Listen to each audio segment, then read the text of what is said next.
பம்பரம் கதை. குழந்தைகளுக்கான சிறுவர் கதை. ஒரு சிறிய கிராமத்தில் குட்டி ரவி என்ற ஒரு சிறுவன் இருந்தான். அவனுக்கு விளையாட்டுப் பொருட்களில் மிகவும் பிடித்தது பம்பரம்.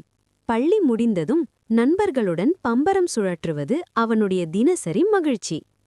ஒருநாள் ரவி புதிய நிறமுள்ள பம்பரத்தை வாங்கினான்.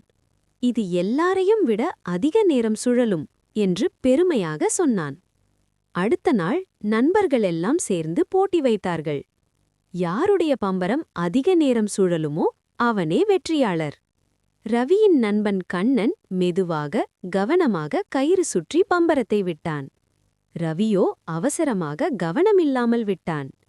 கண்ணனின் பம்பரம் நீண்ட நேரம் அழகாக சுழன்றது. ரவியின் பம்பரம் உடனே விழுந்தது. ரவி சோகமாகிவிட்டான். கண்ணன் சிரித்தபடியே சொன்னான், பம்பரம் நல்லா சுழறதுக்கு அவசரம் வேண்டாம், பொறுமையும் கவனமும் முக்கியம். ரவிக்கு பாடம் புரிந்தது. அடுத்த முறை அவனும் மெதுவாக கவனமாக பம்பரம் விட்டான். இப்போது ரவியின் பம்பரம் நீண்ட நேரம் சுழன்றது. அவன் மகிழ்ச்சியுடன் கண்ணனுக்கு நன்றி சொன்னான். கதை சொல்லும் கருத்து: எந்த வேலையையும் பொறுமையுடன் கவனமாக செய்தால் வெற்றி நிச்சயம்.